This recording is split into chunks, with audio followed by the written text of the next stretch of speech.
As the Stanley Cup Finals go on, as we prepare for the offseason, we'll be looking at all of the teams and what the outlook is for the offseason.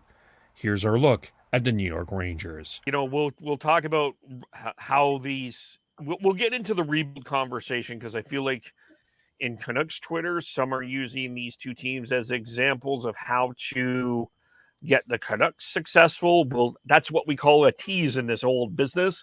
We'll get to that in a moment. But just to touch on the Rangers, a damn impressive performance of Igor Shesterkin. I do think I would not be surprised if he gets a vote for a Conn Smythe. He did have a hell of a playoff. You got to give him credit for that. I love that D. I love their 6D. I love that Ryan Lindgren, Adam Fox. Keandre Miller made a huge step this year. And you may not like the way that Jacob Trouba hits, but damn, he's a good defenseman.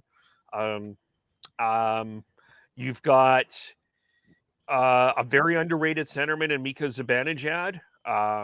Chris Kreider had the quietest 50 goals, I think, in the history of players that have scored 50 goals. I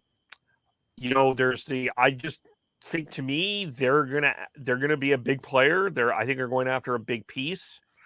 I think they're gonna do all that they can to keep Andrew Kopp. We've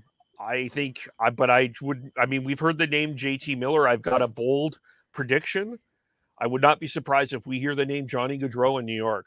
If there's going to be a team that backs up the brink truck for Johnny Gaudreau, it might be New York. And they might be able to do it. I've already upset Flames fans as well, but I think that's entirely a possibility. It's a possibility. It depends on how you play around with that cap.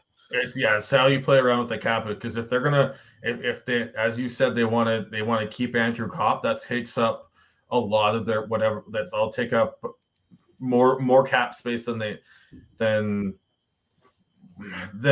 ideally they'll want if they're going to go after Gaudreau. That's why I think going after a JT Miller might be is more advantageous for them if they're willing to give up the acquisition cost. Because it's not going to be $10 million for a player like that, at least for one season. Yeah. And then after that, they'll have a little more cap flexibility. Although if you look at that, then like this year they've got Kakko needs a new deal, Julien Gauthier needs a new deal. They're RFAs.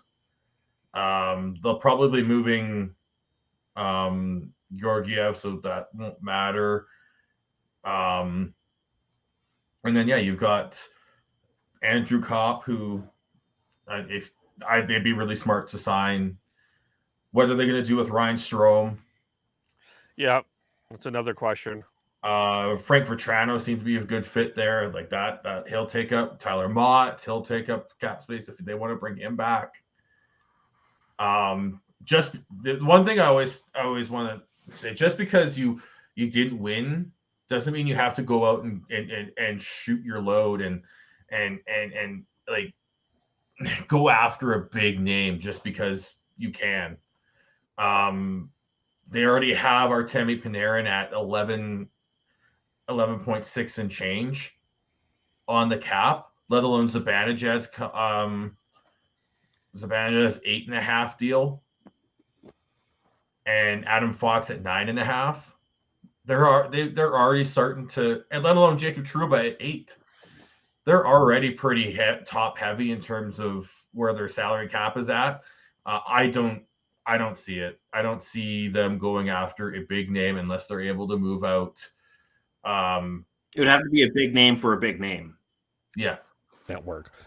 What do you think of the New York Rangers? Let us know. Follow us on Twitter at Shifts and Pucks, Facebook.com Shifts and Pucks, YouTube.com Shifts and Pucks, Twitch.com Shifts and Pucks. Subscribe wherever you get your audio, as well as on the Area 51 Sports Network.